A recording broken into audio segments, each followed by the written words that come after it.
is your passion and your pleasure to Our deep appreciation to you as well.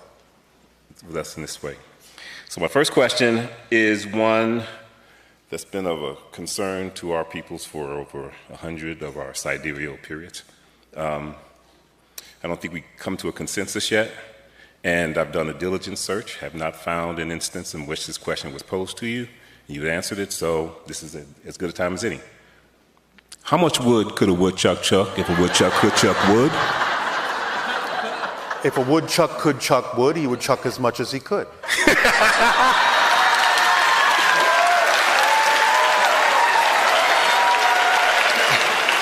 Okay, with apologies to Andy Warhol, that's just proof that in the future, everybody's going to be Bashar's straight man for exactly 45 seconds.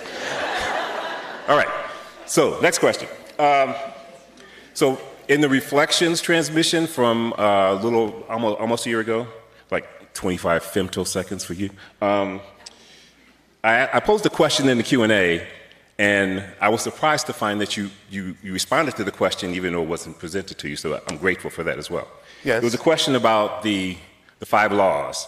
Yes. And how to understand, and whether understanding them somewhat differently would still be consistent in the way that you presented to them. And there can be different interpretations of the laws, yes. Right. So the specific way I have come to understand it is more like 3 laws, where the one is the all and the all is the one is the first, and yes, you exist, and everything is here and now as corollaries to that law. Yes, of course. We only broke it out to make it easier for some people to understand the subtleties.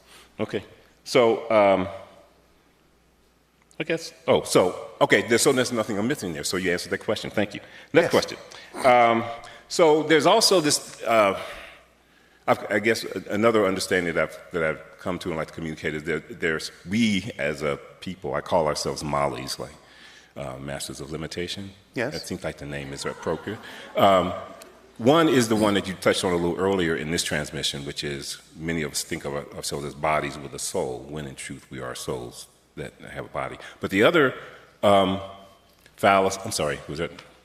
Okay. But the other fallacy is that the universe, we understand the universe to be principally physical, meaning the Big Bang happened and these little things called atoms, got more and more complex, et cetera, and the consciousness arose out of that. Where the truth, or truth is too big a word, but it's more accurate to say. The whole picture. The whole picture. Yes, is the idea of the physical universe is just part of the picture.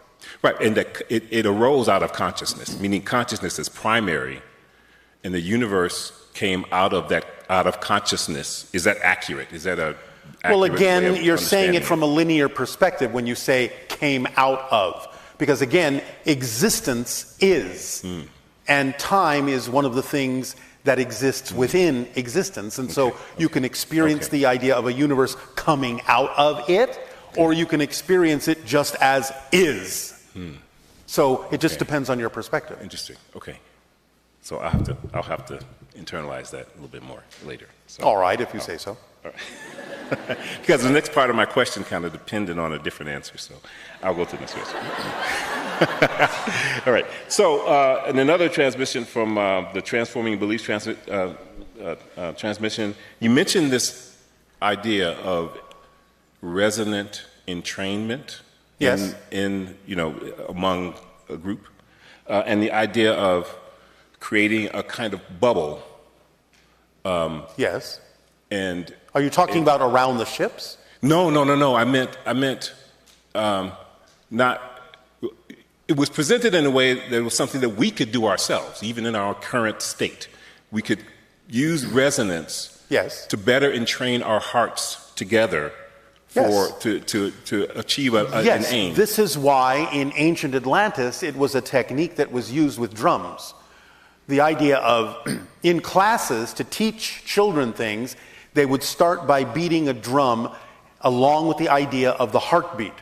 And as soon as all of the children in the class were resonating to that drum beat, it was matched, synchronized to their heartbeats, then they would slow that beat down, their heartbeats would slow down, they would go into a kind of a trance-like state, and then they would be able to experience the lesson in a much fuller and richer way, as an actual experience of being what they were being taught about. So in other words, if they were being taught about sailing, they could actually experience themselves in the trance-like state of being in that resonant bubble as if they actually were the ship, were the sails, were the ropes, were the water. They could actually experience being the ship by being in that trance, and it was induced from that resonant drumbeat state. Yes? Are there ways we can work together to do something similar? Specifically, my recollection, at least, of that transmission was that it could be, that resonance that you just referred to could be used in the way you just described. But I also got the impression that it could also be used in a way to project love, harmony, whatever the intention is that shared group has. Because then you're saying you're in resonant harmony Right. with existence. Because unconditional love is the signature frequency of existence itself. That's what you translate the frequency of existence as. You call it unconditional love. Right. So if you're in harmonic resonance with it, then that's what you're projecting, yes. Okay. So I also participate in musical performance, and that idea inspired me to imagine how I might be able to do that Yes. in the next 5 years. I was hoping, if it's possible for you to elaborate on how ways we might be able to apply it. Is there something you can share with us that would help us? You're familiar with the Formula 2, yes? Yes, I am, and I'm going to self-disclose that I know I am not adhering or acting in a way consistent with the formula at all times. Well, it's all about being in resonance with unconditional love, because the idea is when we talk about acting on your passion, we're talking about acting on your passion in service to humanity, and that has to come from unconditional love. Okay. So I have a question about this. Is really about my About what? My personal experience. This is a personal question. Yes. Just last night, I was engaging in a ceremony, and the facilitator of that ceremony asked me what I wanted to receive. Yes. And I was a little flummoxed at my inability to simply answer that question. All right. Meaning, and that led me to probe it's obvious I won't say a problem, I have a challenge with that. What I'm asking you, is there something that you can read specifically in me that leads to that challenge? All right, well, let me ask you a question. Yes. If you hadn't been willing to open up to receive being flummoxed, what would you have been open up to receiving? What did being open to being flummoxed get in the way of you actually receiving? Because being flummoxed means, in a sense, you may not have felt you were ready to actually receive what you really preferred to receive. So why aren't you ready for that? That's the question to examine within yourself. Is there a fear connected to that idea of receiving something that you really know you wish to receive, but get in the way by being flummoxed, by being hesitant? Is that what the fear-based belief within you is going, don't do that yet, you're not ready for that yet, so be flummoxed. So that's the question to ask yourself. What is it that you could have received that you might not have felt ready to receive that caused you to react by being flummoxed? Thank you, Bashar. All right? Yes. Thank you very much. Immense gratitude once again. Thank you. All right. Thank you.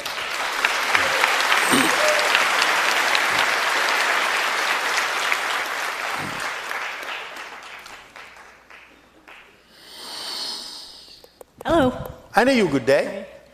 So that nice gentleman sort of stole my question a little bit. Where I'm over Are you here going to being- have him arrested? I may. We may hang out and be confused and flummoxed, as he said, together. But that's... I'm sure there's enough flummox to go around. I'm sure there is. So when I thought a lot about what I was going to ask you, that was the overwhelming feeling that I had, is I never feel like I can trust things that I'm thinking about. All right. One moment. Don't go any further. Okay. So what are you using your trust for? I think just getting through the day, man. Like, just making stuff happen. All right. Yeah. Remember, you're always trusting something. Yeah. It's not about not trusting. You're always trusting something. So the question is, what are you trusting? And why? Why are you putting your trust in something you don't prefer as opposed to something you do? What makes putting your trust in something you don't prefer seem more realistic than putting it in something you do prefer? Why do you have that difference in definition? Yeah. I think when there's something tangible to it, I can see the results. I think. So are you saying you only see results in negative things you don't prefer? You never see results in something you do prefer, or do you? I think I have more emotion tied to the things that come up that are things I don't prefer. More emotion? Mm-hmm. Because? I don't know. I think it's always easier to probably dwell on the negative rather than... Is it easier to be someone you're not? In like a self-loathing kind of way, maybe. Oh, yeah, all right. Why do you loathe yourself? I don't know. Why do you deserve to loathe yourself? Did you say it's safer? No, I said it's getting deep. It's getting a little uncomfortable for me. That's a good thing. Yeah. Because it means you're reaching down to where you need to find the answers. That's okay. Unless you want to stop this, it's up to you. No, I think it's good. All right. Then we can continue. Okay. So, what do you loathe about yourself? I mean, if you're going to loathe yourself, go for it. Don't do anything halfway. I don't think I do. Really suck. Yeah. Now, whoa. Okay. Do you really suck? Or is it something less than that? I think it's something less than that. Oh, all right. So we're making progress. Yeah. You don't completely loathe yourself. You just loathe yourself a little bit here and there, now and then. In certain ways at certain times. Yes? Yes. Yeah. About what specifically? Can you name one example where you loathe yourself in a situation in life? I think just there's more of a general feeling that I get that... But in what circumstances? What triggers it?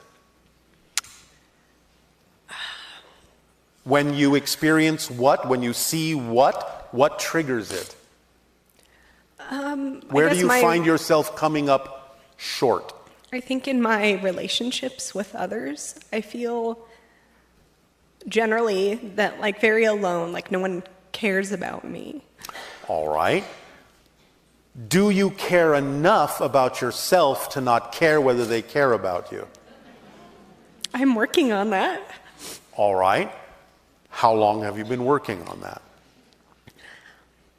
I would say always, my whole life. Your entire life. Well, your entire life isn't over yet.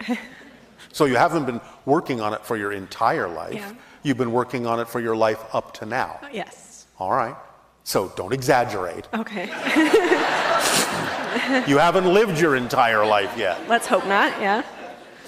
Would you prefer to live the rest of your life without that feeling? Yes. How do you know you would prefer to live the rest of your life without that feeling if you don't know what it would feel like to live without that feeling? Ooh. Ooh, tricky. Listen carefully.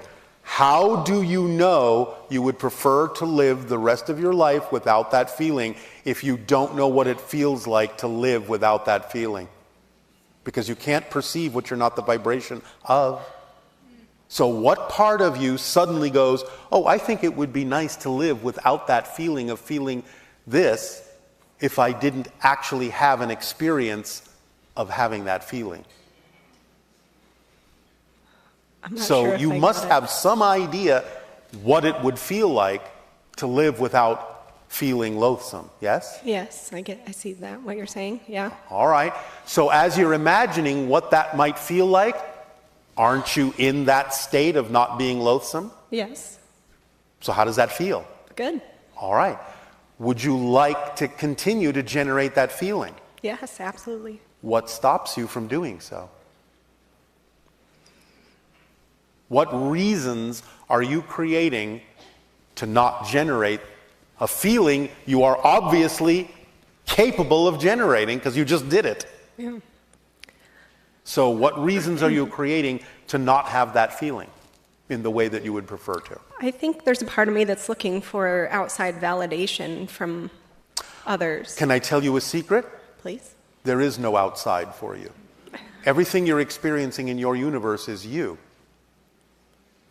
So you're only looking for validation from yourself.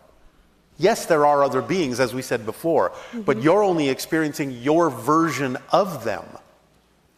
So they are aspects and reflections of you, even though they are also somewhat symbolically representative of other real beings. They're still reflecting to you what it is you need to understand about what you need to give to yourself. So you have to give it to yourself, and there is no reason not to except for the reasons you create, thus creating reflections of other people to not give it to you, because you're not giving it to yourself. Remember, they're just reflecting to you what you're giving off. Yeah. I don't deserve to be cared about. I don't care about myself, so I'm going to create a bunch of reflections and symbols of other people that don't care about me either. All you have to do is realize you're the one creating that for some particular reason. So what's the reason? And then you will realize the reason is nonsensical. You don't have to create that reason. And the paradox is, you have to care for yourself and know that you're worth it and deserve it regardless of what's going on in the reflections. Let's put it in the simple analogy, as we always do, of a mirror. Listen to this phrase. Now, I'm just going to use the term God. I'm just going to use that term to make this phrase simple. It's God, goddess, it's all that is, it's source, it's whatever you want to call it. But here's the reality. God is a mirror. Let that sink in. God is a mirror. It can only show you what you're giving off. That's all it can do. God is a mirror. If you're frowning, you can only see a frown on the reflection in the mirror. That's all that can come back to you. It cannot smile before you do.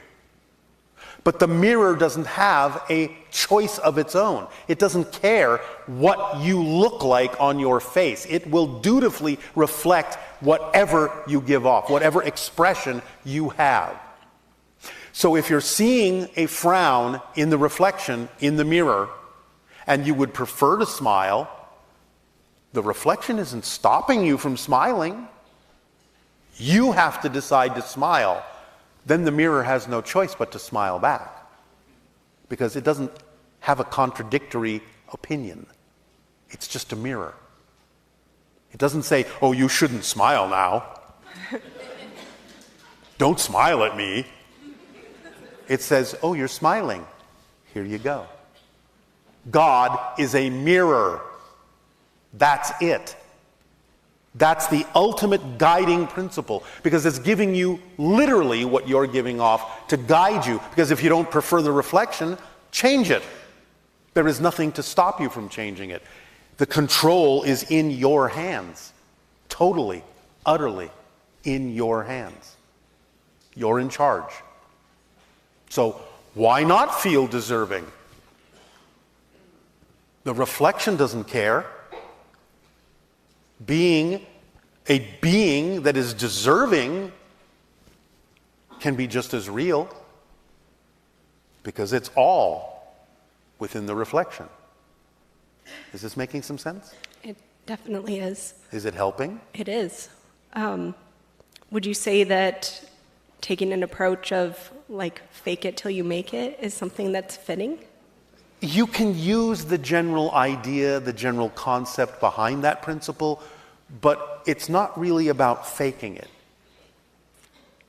It's about knowing that while you're faking it, what you're actually doing is practicing what can actually become true for you. So it can't just be that you're faking it. It has to be that you are mocking it up until you understand that there's no reason to pretend that it is actually your reality.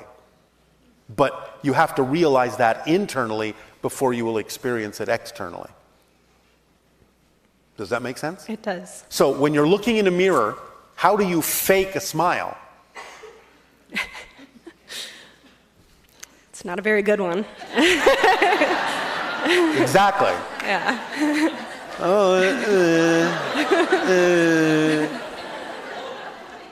The mirror is going to do this too. Is that what you prefer? No. Probably not. No. So finally you will say, well, yeah, it's not really about this, it's just about this. Because that feels good. That's who I prefer to be. And the mirror goes, okay. So, yeah, sure, you can go and fake it, but that's what you will see in the mirror. Yes? Yeah. Does that help? Yes, thank you. You're welcome. Can I ask you another question? I don't know. That was a question. May I? May I ask? Okay. Sometimes when you're waiting, you crack Sometimes your teeth. when you're what? When you're waiting. Why are you waiting? No, when you are. When I'm waiting, I'm never waiting. I'm just wondering why you do that. Why I do what? All right, never mind. Thank you. Why I do what? It's the channel's body translating the fact that I'm having a conversation with someone else. So when my father was dying, he started doing that a lot. And He might have been having a conversation with beings on the other side he was about to meet. yeah, he said some things that made me think that, and Yes. I saw you do it, and I was like, It could Whoa. also mean that Dad is saying hello. I like that. Thank you. You're welcome.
Now, what we are talking about are what we will term consequential secrets. The idea of those secrets, if revealed, that would have what you would term or experience to be negative consequences. things that you may be hiding, things that, if revealed, might cause emotional consequences, not only for yourself, but for others as well, that would not necessarily be the kind of feelings that you would prefer. Now, of course, we are not talking about secrets like, oh, we are planning a surprise birthday party, so don't tell that person. We are talking about the kinds of things that you might be doing that, if found out, would have serious or negative repercussions, not only in your life, but in other people's lives as well. This is what we are terming consequential secrets. We are not talking about the idea of necessarily revealing those secrets. We are simply talking about the idea of discontinuing the behavior that is causing those secrets. The effects of continuing behavior that creates consequential secrets on your body, on your energy, can be profound. Holding on to those things, to those secrets, to those behaviors, not only can affect you physiologically by creating constant, continuing stress on your body, on your nervous system, because of the fear of the secret being found out, but also energetically. It will color the idea of your energy, and taking that kind of energy into open contact will actually prevent you from experiencing contact in the ways that you could. Remember that in open contact, you are going to be exposed to many higher frequency vibrations of more highly developed and evolved beings that are telepathic and who would very easily sense that you're holding on to energies that do not benefit you, that do not benefit others. And it would cause a kind of repulsion effect that would prevent you from encountering those beings, because bringing that energy into contact with those higher frequency beings would cause even more distress in your body by forcing these things to the surface, forcing you to deal with them, forcing them to be exposed in ways that could be detrimental to you and others. And so, in order to prevent that, contact will not occur for those holding on to the vibrational energy of consequential secrets. So it's not only detrimental to your physical form, it's detrimental to your energetic self with regard to the idea of encountering and interacting with those of higher vibration that are representative of the extraterrestrial races you may be facing in open contact. Now, in addition to that, again, the idea is that you don't have to necessarily reveal these secrets, for again, the revelation of these secrets could cause distress in others. We are simply talking about stopping the behavior that creates the secret. For many people, there might be some things that you have done that are causing stress, that you're holding on to, that can be, as you would say, confessed to allow you and others to feel better. But if the confession would actually allow others to feel worse, so you are relieving yourself at other people's expense. That is not what we are talking about. For those kinds of consequential secrets, for example, oh, when I was 10 years old, I'm the one that accidentally set fire to my toy. And it wasn't my sister who I blamed at the time. If you wish to confess that, that's fine, because again, the idea is that it would cause relief and release for those around you, and also relief and release for your own energy. But if there is some behavior that you are continually hiding, that if revealed would cause undue stress, concern, disruption in other people's lives, then the fact that you might be confessing it to relieve yourself, but at the expense of other people's feelings, is not what we're talking about. The past is the past and shall remain the past. So the idea is to allow yourself not to reveal the consequential secret, but to move forward without continuing the behavior that creates the secret. To relieve the stress in your own system, to relieve the stress and energies that are negative in your own energy field, so that you are not stressing the body out, so that you are elevating your vibration and being more clear in the face of the telepathic beings you will encounter in open contact.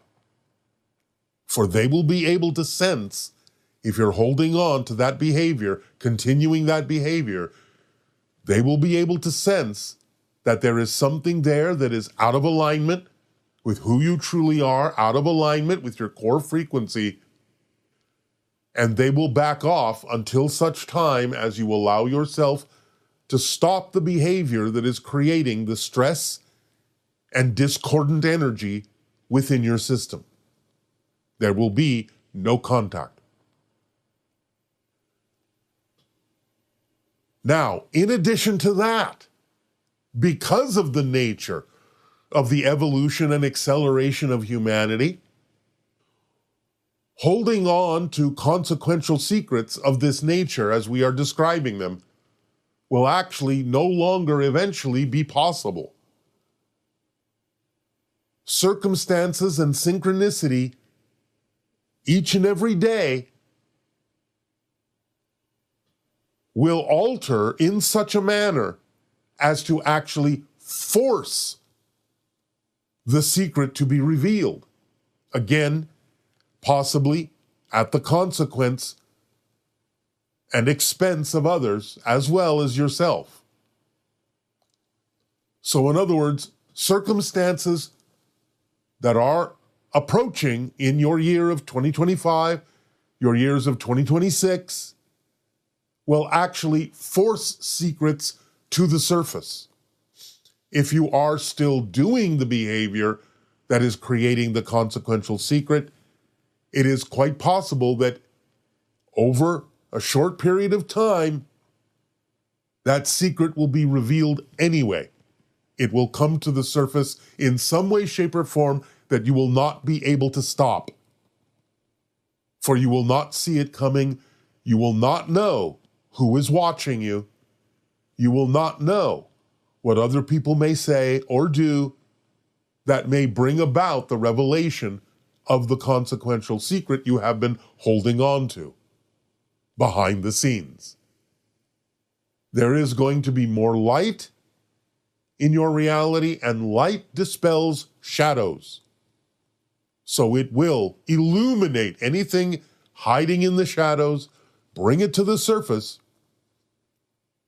and the revelation of that secret or secrets can have untold effects on what it is you may prefer to do in the future, or how it is you may try to continue to do things that you believe are positive, but may be damaged by the revelation of the secret, and may not be recoverable, depending upon how your society and other individuals within your society react to the revelation of the secret that you've been hiding. That is a consequential secret.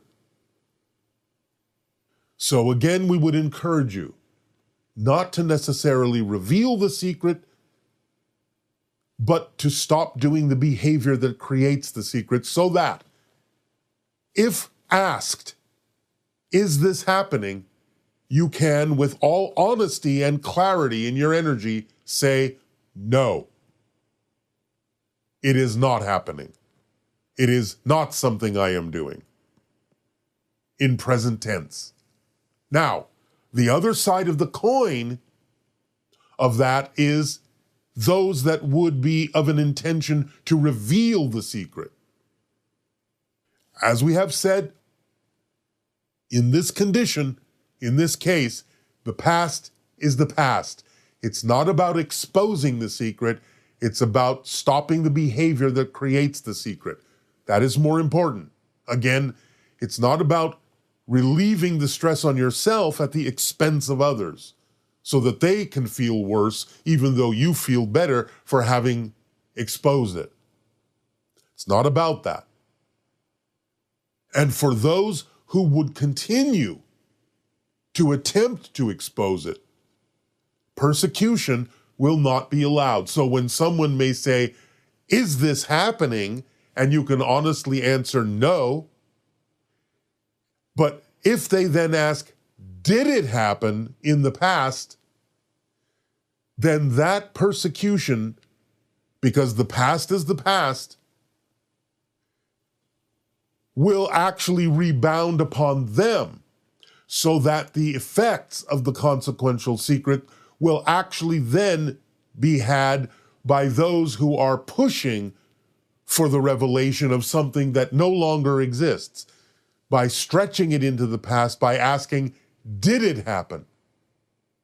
So be aware that those who may wish to expose the secret, if the secret is not something that exists in the present behavior, and you have answered no, it is not happening, should they pursue questioning whether it did happen in the past, the idea is to not say anything, but understand that the consequences then shall rebound onto those who are persecuting, those who are pushing for the revelation of something that is no longer happening in your behavior, so that they will be aware that it is not something to force to the surface, because you yourself, by continuing or discontinuing the behavior, will be the determiner of what the effect is upon you. And by discontinuing and allowing yourself to move forward with more clarity, less stress, more relief, more lightness, the weight off your shoulders, the burden no longer being carried by you, can breathe freely, forgive yourself, and move on, knowing that you are moving forward in a lighter energy, that you are preventing your body from experiencing the continuation of the physical neurological stress of carrying the burden of that consequential secret, and be free to know that you are not in any danger of exposure if you stop the behavior.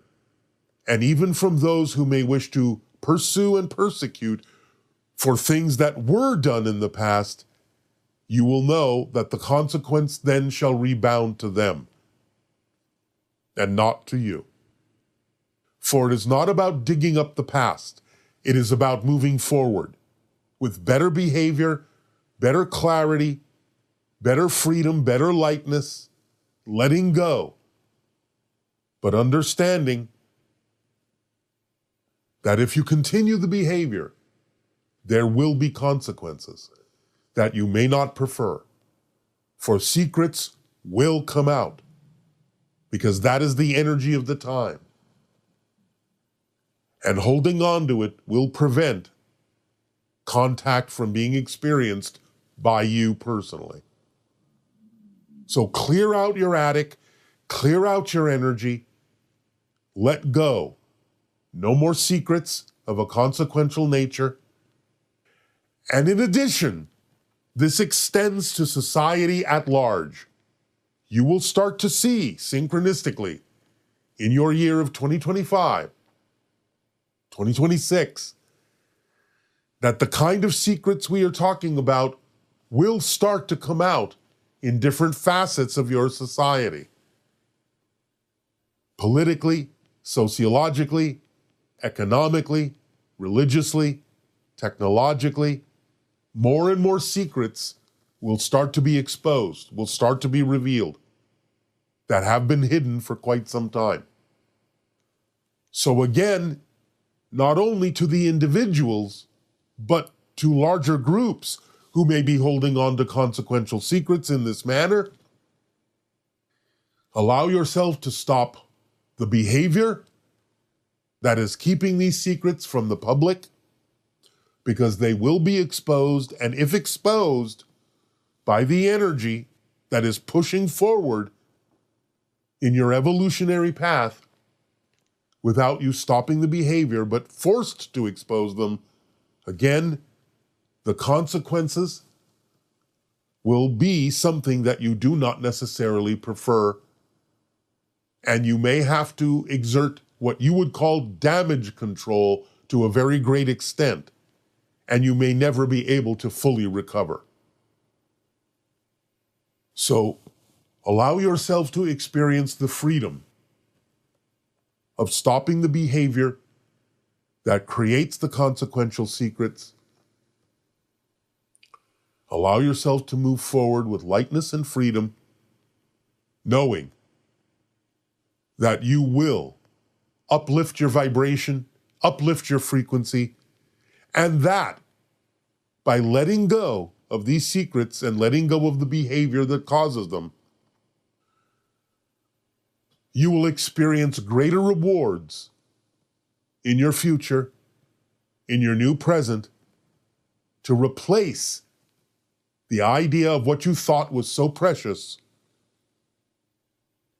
You will be rewarded with the ecstasy that comes with the lightness of being, the higher vibrational frequencies, and the interactive experiences that synchronicity will bring to you with regard to not only contact with extraterrestrial beings, but with spirit and with different factions of your society that will be more capable and more representative of moving forward in positive ways to transform your experience of the world, to allow you to shift and navigate through different versions of Earth in parallel realities to a version that is more in alignment with your soul, your spirit, your higher self, your true self, in beauty, in light, and in love.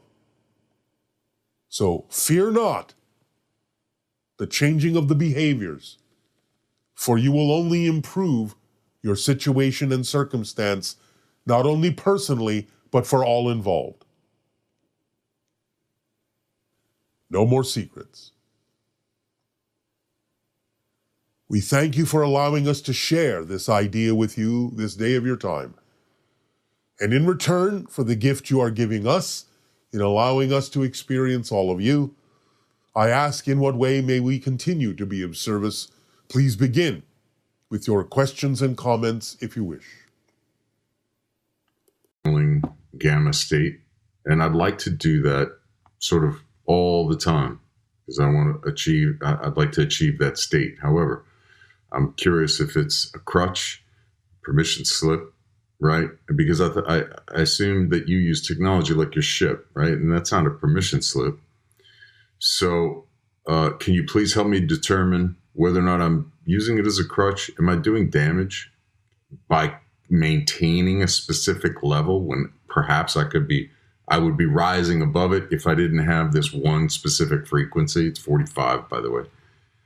So anyway, any advice you could give me on that would help. Thank you. Since you are concerned that you might be using it as a crutch, then I would pay attention to your behavior because the idea is that you're using that to train yourself to do it without the app. So the idea is that you also will be fluctuating in and out of that vibration so that you can come into a vibration where you can apply what you're learning by being in the channeling state, but you may have to be in a different vibration in order to apply it until such time as you allow yourself to operate on a frequency where it is automatic that you will remain in that high state.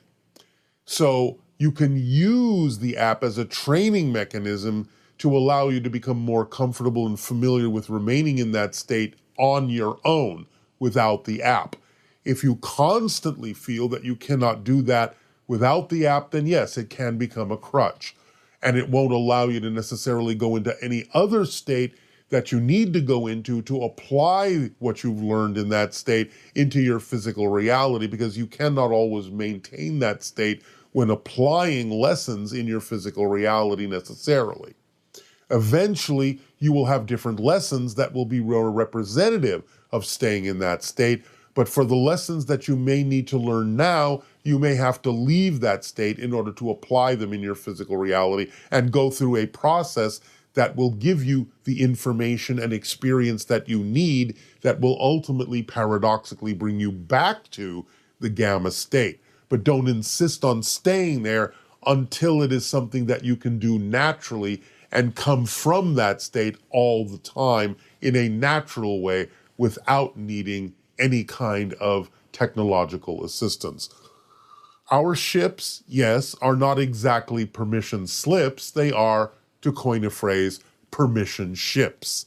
They are representative of manifestation of our own higher mind to which we are inexorably linked and therefore telepathically in touch with all the time. But that's our reality. It's where we've evolved to.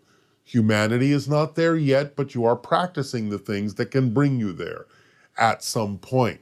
So again, in your recognition that it could become a crutch, you are being aware of the possibility that you may not necessarily always use it in a positive way. So allow yourself to go with the flow that synchronicity will bring about to show you when it is appropriate to use it, and when you can allow yourself to receive the training that the app gives you to learn how to become that state on its own in a natural way, which again, in a sense, is why we delivered the formula to you. If you want to look at the formula as a kind of app, you can.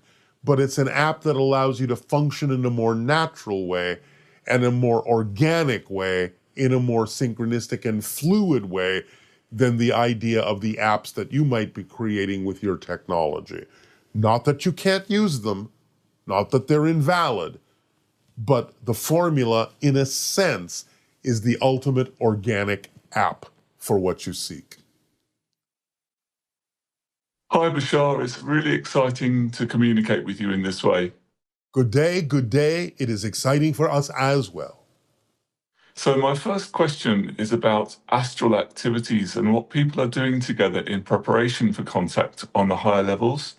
I had a really, really lucid dream where I was going into some sort of courtyard and I was with lots of people from all walks of life, such as doctors, some politicians, some religious people, farmers even, literally every walk of life.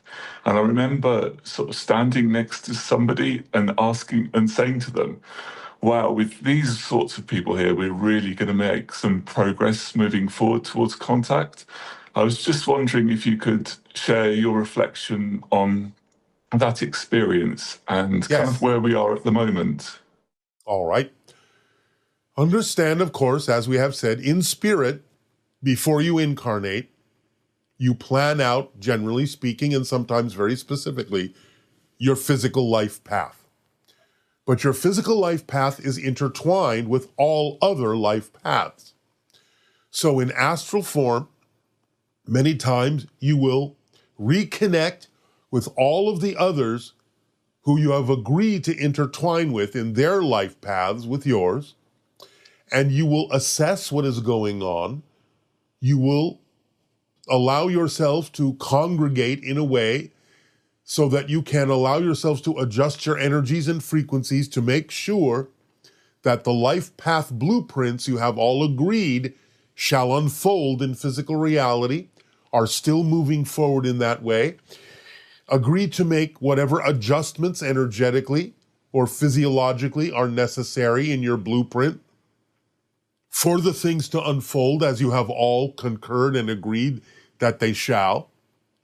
So many times in astral form, you will have these so-called conclaves to make sure you are all still moving forward together, that everything is coherent and cohesive, and it will unfold in physical reality and manifest in physical reality as you all intended. That is what is going on in that case. Thank you so much for that clarification. Yes. My next question is about step 2 of the social experiment. One of the aspects talked about is meditation. So I've been sort of really enjoying getting into sort of doing about an hour or 45 minutes a day of meditation, sometimes more.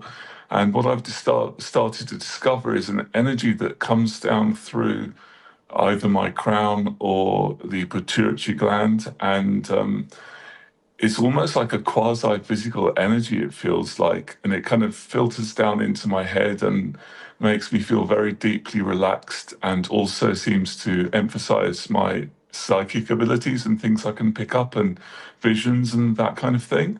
Yes. When with this sort of experience, sometimes I can get, it almost feels like a hole is opening up in the center of my head, and my consciousness is kind of getting pulled sometimes towards other consciousness. Could you just help me understand what's happening? All right. Again, remember, your physical self exists at the center of your soul. It's like you are an energy sphere, that is your soul, and you have certain vibrational patterns that condense in the center of the soul to create this little crystalline solidified version of those energy patterns that you represent as the physical personality. So when you do things that allow you to be back in touch with the vibration of your greater self, your higher mind, your soul, spirit, same thing, you feel it as an energy coming down into you because that's how you relate to the idea of physical reality, as above, so below. But what's really happening is you are expanding and softening the idea of that concentration of yourself as a physical personality and starting to soften and expand back toward the idea of the soul. And so it does feel like the opening of a hole because you are expanding, you're opening up, you're allowing more of your soul to express itself through the physical personality, through the physical form. That's what you're experiencing, is the expansion of your bandwidth, the expansion of your energy, expressing more of who you are as a soul so that you can use and apply it in your physical reality in more effective and synchronistic ways. So when we move forward and our vibration increases, and let's say hypothetically we're at a time in the future where we're having the beginnings of contact, will that sort of state of being and those sorts of feelings be much more sort of stable and in place during each of our days, kind of thing? Something Yes. we'd be used to? Yes, you'll get used to it. All right. Okay. Well, thank you so much for clarifying everything today. It is our passion and our pleasure. We thank you for the co-creation. Aveo. Good day. Ta'atu. Hello, Bashar. I've got a quick question.